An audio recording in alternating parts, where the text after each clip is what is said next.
बिस्मिल्लाहिर्रहमानिर्रहीम। आज का हमारा टॉपिक है कि सिविल जज की जो एग्ज़ाम है उनकी तैयारी हम कैसे कर सकते हैं। तो जनाब, सबसे पहले तो मैं आपको ये बताता चलूँ, लाहौर हाई कोर्ट ने सीट्स जो है ना अनाउंस कर दी हुई हैं। 15 जुलाई लास्ट डेट है, आप ऑनलाइन जो है एप्लीकेशन जो है ना जमा करवा सकते हैं। अब बात ये है, इम्पोर्टेंट क्वेश्चन ये है कि हम तैयारी कैसे कर सकते हैं। सबसे पहले तो ये बात आपको ज़हन नशीन कर लेनी चाहिए कि पहले जो सिलेबस हुआ करता था अब वो सिलेबस नहीं है। अब इन्होंने क्या किया है, 3 मज़ीद सब्जेक्ट जो है इसके अंदर ऐड किए हैं। इंग्लिश का सब्जेक्ट है, उर्दू का सब्जेक्ट है, और इसके अलावा आपका जो जनरल नॉलेज ये भी उन्होंने साथ ऐड कर दिया है। पहले क्या हुआ करता था, पहले सिर्फ जो है ना लॉ से रिलेटेड जो है ना आपके सब्जेक्ट्स हुआ करते थे, अब भी हैं, लेकिन अब इन्होंने ये 3 जो मज़ीद सब्जेक्ट हैं वो इन्होंने ऐड कर दिए हैं।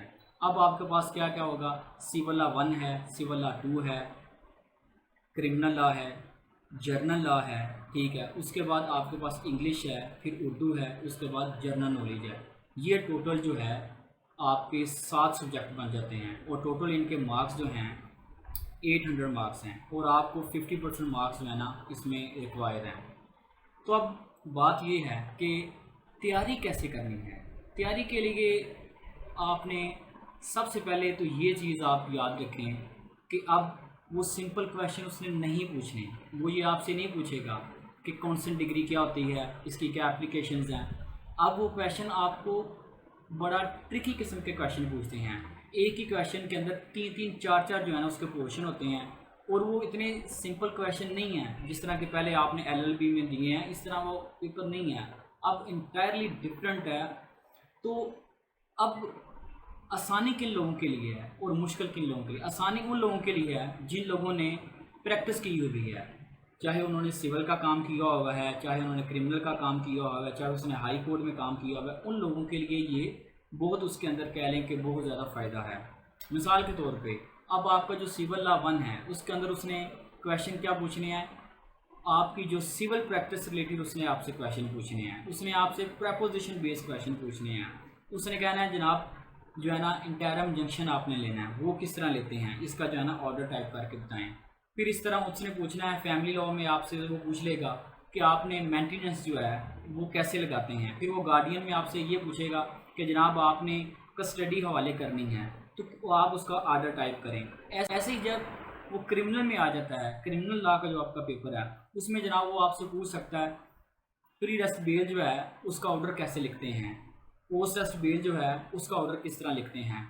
यानी कि ये वो इस तरह के क्वेश्चन हैं कि रोज़मर्रा जिन लोगों ने प्रैक्टिस की होती है वो इन ऑर्डर से डेली जो है ना वो गुजरते रहते हैं, उनकी नज़रों से ये गुजरते रहते हैं। लेकिन जो लोग घर में बैठे रहे हैं, जो लोग अदालतों में नहीं आए, जिन लोगों ने प्रैक्टिस नहीं की, तो उन लोगों को इस चीज़ के हवाले से थोड़ा सा जो है ना कॉन्शियस होना पड़ेगा, थोड़ी सी जो है इसके ऊपर वर्किंग करनी पड़ेगी। देन वो ये जो अभी मौजूदा उन्होंने जो पेपर का पैटर्न है उसको बनाया है, अदरवाइज़ वो इसके मुताबिक प्रॉपर उसको मीट नहीं कर सकेंगे। तो अब क्वेश्चन ये है कि हमने तैयारी करनी कैसे है। तो जनाब इसके लिए आपको कोई भी एकेडमी ज्वाइन करने की ज़रूरत नहीं है। एकेडमीज़ में बेसिकली होता क्या है, एकेडमी में ये होता है आपको वो बेरक पढ़ाएंगे। अगर वो चाहें तो आपको 15 दिन, 1 महीना, 2 महीने के अंदर भी वो चीज़ें आपको कवर करवा सकते हैं, लेकिन वो नहीं कवर करवाएंगे। उन लोगों ने अपना एक क्राइटेरिया सेट किया होता है कि हमने इस तरीके से सिलेबस को लेके जाना है कि जब पेपर से 1 हफ़्ता पहले वो आपको फ्री करेंगे। क्यों? उन लोगों का सोर्स ऑफ रेवेन्यू जो है वो जनरेट हो रहा होता है, उनके पैसे बन रहे होते हैं। उन लोगों ने उस चीज़ को एज आ प्रॉफिटेबल जो बिज़नेस है उसके तौर पे ले रहे होते हैं। तो आपको ये बात याद रखें कि आपको इसके लिए कोई अकेडमी जाने की ज़रूरत नहीं है। आप आराम से घर बैठें, सिलेबस लें, और सिलेबस लेने के बाद आप जो है ना तैयारी स्टार्ट कर दें। अब आपने तैयारी करनी कैसे है, तैयारी आपने ऐसे करनी है कि तमाम जो आपके पेपर्स हैं, जो सब्जेक्ट्स हैं, टोटल उससे स्टार्ट करना है। आपने एक दफ़ा उसको गो थ्रू कर लेना है। फिर याद रहे कि जो पेपर्स के अंदर वो इलस्ट्रेशन पूछता है, वो इलस्ट्रेशन जो है वो आपके बेर एक्ट के अंदर से ली गई हैं, वो उसने बाहर से नहीं ली हुई। उससे रिलेटेड या वही सेम एज इट इज़ वो पुट कर देता है। तो आपने क्या करना है, जब आप बेयर एक्ट पढ़ें तो बेयर एक्ट के अंदर जो इलस्ट्रेशंस होती हैं और साथ में उसका नीचे सोल्यूशन भी दिया होता है, आपने उसको भी गौर से अच्छे तरीके से जो है ना करना होता है। उधर से पेपर आना है, आपने आपका पेपर उधर से आएगा, आपने इन चीज़ों को देखना है, उन चीज़ों को आपने आम नहीं लेना। और आप जब ये देखेंगे आपके जो डिफरेंट सब्जेक्ट हैं इसके अंदर डिफरेंट बेयर एक्ट्स हैं, आपने ये नहीं सोचना कि ये छोटा सा बेयर एक्ट है इसमें से जो है ना क्वेश्चन आ नहीं सकता। याद रहे कि जो पिछले साल पेपर हुए हैं उसमें जो सबसे छोटा बेयर एक्ट होता था उसने उसमें से, यानी बात करने का मतलब ये है कि उसने हर जगह से क्वेश्चन लेना है, हर पोर्शन से क्वेश्चन लेना है। आपने किसी भी बेयर एक्ट को, ये जो आपके सिलेबस का हिस्सा है, आपने उसको आम नहीं लेना, आपने जनाब उसको करना है जितने छोटे बेयर एक्ट्स हैं उसमें से क्वेश्चन आने के ज़्यादा चांसेस हैं। लाइक प्रीएम्पशन एक्ट है, उसमें से छोटा सा एक्ट है, ठीक है, लेकिन उसके अंदर से उसने क्वेश्चन दिया हुआ है। तो जनाब आपने ये जो तमाम सिलेबस है, इस तमाम सिलेबस के अंदर जितने भी बेयर एक्ट्स हैं आपने उसको ईजी नहीं लेना, आपने मुकम्मल तौर पर उसको करना है और पूरा सिलेबस आपने गो थ्रू करके जाना है। ये मत सोचिएगा कि मैं सिलेक्टिव स्टडी कर लूँगा और पास हो जाऊँगा, नहीं, अब वो काम नहीं रहा, अब वो सिंपल क्वेश्चन नहीं पूछता। आप ये मत सोचिएगा कि ये एलएलबी लेवल का पेपर है, ये बहुत टफ पेपर हो गया है। लेकिन बताने का मतलब ये नहीं है कि मैं आपको डरा रहा हूँ, मैं आपको हकीकत से आगाह कर रहा हूँ। आपने पेपर को, तमाम ये जो आपकी तैयारी है इसको बड़े अच्छे तरीके से करना है। आपने ये मत समझें तैयारी करनी कैसे है, मेन चीज़ है कि तैयारी कैसे करनी है। सबसे पहले अपने जितना भी आपका सिलेबस है आप उसकी बुक्स या बेयर एक्ट्स वगैरह उसको साइड पर रख लें। उसके बाद ज़ीरो से स्टडी स्टार्ट करें। सिविल लॉ 1 है, सिविल लॉ 2 है, क्रिमिनल लॉ है, जनरल लॉ, ये वो सब्जेक्ट्स हैं जो लॉ से रिलेटेड हैं। इसमें आपका लॉ का पोर्शन है, आपने सबसे पहले ये लॉ का पोर्शन करना है, क्योंकि लॉ आपने पहले पढ़ा हुआ है, आपने एलएलबी में भी पढ़ा हुआ है, आप कोर्स के अंदर भी इन चीज़ों को जो है ना इसकी आप भावना है। आपने सबसे पहले ये वाला काम जो है इसको आपने तैयार करना है। फिर उसके बाद आपका इंग्लिश है, फिर उर्दू है, फिर जनरल नॉलेज है। आपने क्या करना है, इनको पहले आप लॉ के सब्जेक्ट कर लें, फिर उसके बाद ये जो 3 सब्जेक्ट हैं इनको कर लें। इसका फ़ायदा क्या होगा, इसका फ़ायदा ये होगा कि आपने लॉ के सब्जेक्ट क्योंकि पहले पढ़े हुए हैं, ये कम टाइम में आप इसको कवर कर लेंगे। फिर उसके बाद आपने क्या करना है, लॉ के सब्जेक्ट को साइड पर रख लेना है। साइड पर रखने के बाद आपने इन सब्जेक्ट के ऊपर तैयारी करना स्टार्ट कर देंगे। मैं नेक्स्ट वीडियो में आपको बताऊंगा लॉ से रिलेटेड, तो मैं अभी आपको इस फर्दर मैं बताऊंगा कि आपने वो तैयारी कैसे करनी है। और ये जो इंग्लिश है, उर्दू है और जर्नल जो नॉलेज का पेपर है उसको कैसे करना है, मैं अपनी नेक्स्ट वीडियो में आपको इसके बारे में बताऊँगा। तो जनाब सबसे पहले आपने क्या करना है, आपने सिविल लॉ 1 और 2 की तैयारी करनी है। तो उसके लिए ज़रूरी क्या, उसके लिए ज़रूरी ये है कि आपने इंटरम ऑर्डर, सारे जितने भी इंटरम जंक्शंस हैं, एप्लीकेशन जितनी हैं, उनके तमाम के आपके पास जो है ना फॉर्मेट होने चाहिए। आपने क्या करना है, डिफरेंट कोर्स में जाएं, वहाँ से जो है ना जो केसेस डिसाइड हो चुके हुए हैं उनके जो लास्ट ऑर्डर है उसकी कॉपी करवा लें, जो लास्ट ऑर्डर्स हैं उनकी कॉपी करवा लें। फिर आप फैमिली कोर्ट में चले जाएं, फैमिली कोर्ट के अंदर इंटरम कैसे वो लगाते हैं उसका ऑर्डर आप निकालें। फिर जो है ना फाइनल जो ऑर्डर है, डिग्री है, उसकी जो है ना आप उसका ऑर्डर की कॉपी करवा लें। फिर इसी तरह गार्डियन कोर्ट में चले जाएं, वहाँ पे इस तरह से इससे रिलेटेड जितने भी ऑर्डर्स हैं वो आप कॉपी करवा लें। उसको आप पढ़ें, उसको देखें कि उसका फॉर्मेट क्या है, उस फॉर्मेट को देखें, बार बार उसकी प्रैक्टिस करें। अपने से कोई नाम, अपने से कोई खुद एक अज्यूम कर लें कि जनाब ये प्रपोजिशन है, अब ये क्वेश्चन है, मैंने कैसे करना है। जब आप क्लियरली खुद से बेयर एक्ट को रीड आउट करेंगे तो उसके अंदर जो इलस्ट्रेशन होगी वो बिल्कुल उससे मिलती जुलती होंगी। इस चीज़ के लिए सबसे पहले आप क्या करें, आप ये जो पास्ट पेपर हो गए हैं 17 में हुए हैं, फिर 19 में हुए हैं, आप उनका एक दफ़ा उनको पढ़ें कि देखें, आपको पता चलेगा कि पेपर किस किस्म का आता है, आपको कुछ आइडिया होगा। तो ये आपने सबसे पहला काम आपने करना यही है कि आपने पास्ट पेपर को कंसल्ट करना है, आपने देखना है, ठीक है।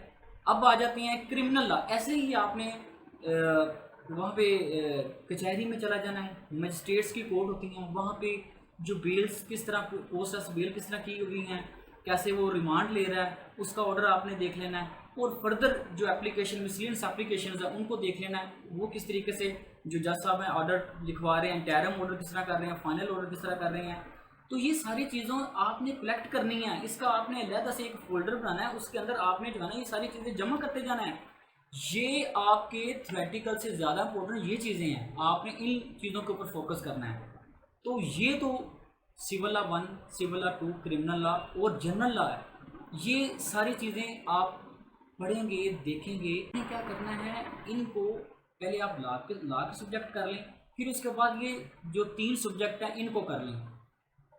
इसका फ़ायदा क्या होगा? इसका फ़ायदा ये होगा कि आपने लॉ के सब्जेक्ट जो पहले पढ़े हुए हैं, ये कम टाइम में आप इसको कवर कर लेंगे। फिर उसके बाद आपने क्या करना है, लॉ के सब्जेक्ट को साइड पे रख लेना है। साइड पे रखने के बाद आपने इन सब्जेक्ट के ऊपर तैयारी करना स्टार्ट कर देंगे। मैं नेक्स्ट वीडियो में आपको बताऊंगा लॉ से रिलेटेड, तो मैं अभी आपको इस फर्दर मैं बताऊंगा कि आपने वो तैयारी कैसे करनी है, और ये जो इंग्लिश है, उर्दू है और जर्नल जो नॉलेज का पेपर है उसको कैसे करना है, मैं अपनी नेक्स्ट वीडियो में आपको इसके बारे में बताऊँगा।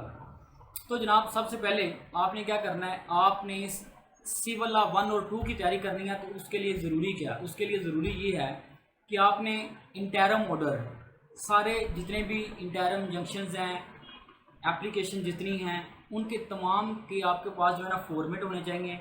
आपने क्या करना है, डिफरेंट कोर्ट्स में जाएं, वहाँ से जो है ना जो केसेस डिसाइड हो चुके हुए हैं उनके जो लास्ट ऑर्डर है उसकी कॉपी करवा लें, जो लास्ट ऑर्डर्स हैं उनकी कॉपी करवा लें। फिर आप फैमिली कोर्ट में चले जाएं, फैमिली कोर्ट के अंदर इंटरम कैसे वो लगाते हैं उसका ऑर्डर आप निकाल लें। फिर जो है ना फाइनल जो ऑर्डर है, डिक्री है, उसकी जो है ना आप उसका ऑर्डर की कॉपी करवा लें। फिर इसी तरह गार्डियन कोर्ट में चले जाएं, वहाँ पे इस तरह से इस रिलेटेड जितने भी ऑर्डर्स हैं वो आप कॉपी करवा लें। उसको आप पढ़ें, उसको देखें कि उसका फॉर्मेट क्या है, उस फॉर्मेट को देखें, बार बार उसकी प्रैक्टिस करें। अपने से कोई नाम, अपने से कोई खुद एक अज्यूम कर लें कि जनाब ये प्रपोजिशन है, अब ये क्वेश्चन है, मैंने कैसे करना है। जब आप क्लियरली खुद से वेयर एक्ट को रीड आउट करेंगे तो उसके अंदर जो इलस्ट्रेशन होगी वो बिल्कुल उससे मिलती जुलती होगी। इस चीज़ के लिए सबसे पहले आप क्या करें, आप ये जो पास्ट पेपर हो गए हैं 17 में हुए हैं, फिर 19 में हुए हैं, आप उनका एक दफ़ा उनको पढ़ें कि देखें, आपको पता चलेगा कि पेपर किस किस्म का आता है, आपको कुछ आइडिया होगा। तो ये आपने सबसे पहला काम आपने करना यही है कि आपने पास्ट पेपर को कंसल्ट करना है, आपने देखना है। ठीक है, अब आ जाते हैं क्रिमिनल लॉ। ऐसे ही आपने वहाँ पे कचहरी में चला जाना है, मजिस्ट्रेट्स की कोर्ट होती हैं, वहाँ पे जो बेल्स किस तरह, पोस्ट बेल किस तरह की हुई हैं, कैसे वो रिमांड ले रहा है, उसका ऑर्डर आपने देख लेना है। और फर्दर जो एप्लीकेशन, मिसलिनियस एप्लीकेशन है उनको देख लेना है, वो किस तरीके से जो जज साहब हैं ऑर्डर लिखवा रहे हैं, इंटरम ऑर्डर किस तरह कर रहे हैं, फाइनल ऑर्डर किस तरह कर रहे हैं। तो ये सारी चीज़ों आपने कलेक्ट करनी है। इसका आपने अलहदा से एक फोल्डर बनाना है, उसके अंदर आपने जो है ना ये सारी चीज़ें जमा करते जाना है। ये आपके थ्योरेटिकल से ज़्यादा इंपॉर्टेंट ये चीज़ें हैं, आपने इन चीज़ों के ऊपर फोकस करना है। तो ये तो civil law 1, civil law 2, criminal law और जनरल लॉ है। ये सारी चीज़ें आप पढ़ेंगे, देखेंगे, आपको समझ आएगी। ये बड़ा आसान काम है। इसके लिए आपने क्या करना है, आपने अपने आप को बाउंड करना है। जब आप बाउंड करेंगे तब भी ये मुमकिन है, अदरवाइज ये मुमकिन नहीं है। ये मत सोचिएगा। और ये क्वेश्चन पेपर, जब आपने पेपर में बैठना है तो आपने मुकम्मल क्वेश्चन को पढ़ना है। आपने ये नहीं देखना चाहिए एक लफ्ज़ आ गया, कौन सी डिग्री क्या, आप फौरन से लिखना स्टार्ट कर देना। आपने एक क्वेश्चन को 2-3 दफ़ा पढ़ना है। उस क्वेश्चन के अंदर डिफरेंट उसमें पार्ट्स रखे हुए हैं। इस तरीके से जब आप देखेंगे तो आपको क्वेश्चन मुश्किल नहीं होता, जस्ट आपने उसको समझना होता है, समझ के करना होता है। एक क्वेश्चन के 3-4 उसमें पोर्शन में आ जाते हैं, तो उस हिसाब से उसके नंबर होते हैं।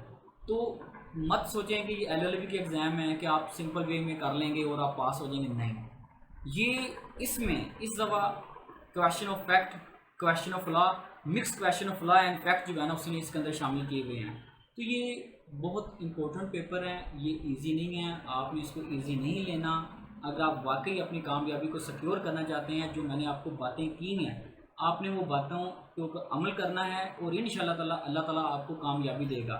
नेक्स्ट वीडियो में मैं बताऊंगा कि इंग्लिश की तैयारी आपने कैसे करनी है, फिर मैं आपको बताऊंगा उर्दू की तैयारी कैसे करनी है, फिर जो जर्नल नॉलेज है वो पेपर आपने कैसे अटैम्प्ट करना है। तो सबसे पहले आज से आप क्या करें, अपना जो सिलेबस है civil law 1, civil law 2, criminal law, general law जो है, इन तमाम जो सब्जेक्ट्स हैं इनके तमाम बेयर एक्ट्स आप अपनी साइड पर रख लें। ठीक है, एक जगह पे उस सिलेबस को सबसे पहले सिलेबस कलेक्ट करना होता है। आपने सिलेबस कलेक्ट कर लिया और बारी बारी सिविल लॉ 1 को पकड़ें, ठीक है, उसको उसकी मुकम्मल तैयारी कर लें। फिर सिविल लॉ 2 पकड़ें, फिर जो है क्रिमिनल लॉ पकड़ें, फिर आप जनरल लॉ पकड़ें। मीन टू से आप अपनी मर्ज़ी से भी कर सकते हैं। जो आपको सब्जेक्ट अच्छा लगता है, जो आप समझते हैं कि ये आसान है या आप जल्दी आपको ये करना चाहिए, आप वो भी कर सकते हैं। तो इंशाल्लाह ताला अल्लाह ताला खैर करेगा। आप मेरी बातों के ऊपर अमल करें। आपको कोई अकेडमी ज्वाइन करने की कोई ज़रूरत नहीं है। जस्ट वहाँ पे आपका टाइम वेस्ट होगा। जो आपने वहाँ पे आने जाने के लिए टाइम वेस्ट करना है या आपने वहाँ पर फीसेस जो है ना पे करनी है, आप खुद घर में बैठ के तैयारी कर सकते हैं। दोस्तों से कंसल्ट करें, आपके जो अभी रिसेंटली जो पास हो गए हैं लोग, उनसे कंसल्ट करें, अपने सीनियर जो आपके सीनियर एडवोकेट्स हैं उनसे डिस्कस करें।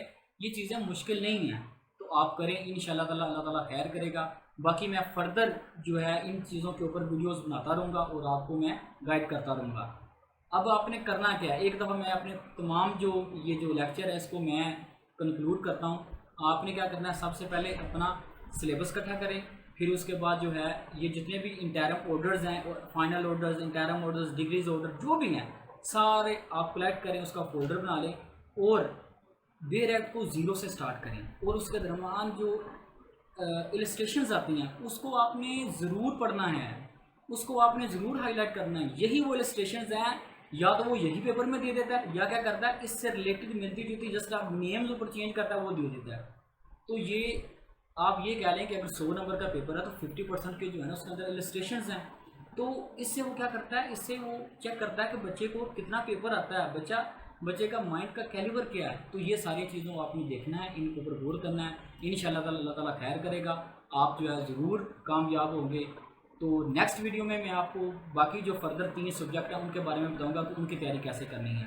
तब तक के लिए अल्लाह हाफिज़। अल्लाह ताला आप सबका हामी नासिर हो। Thank you so much.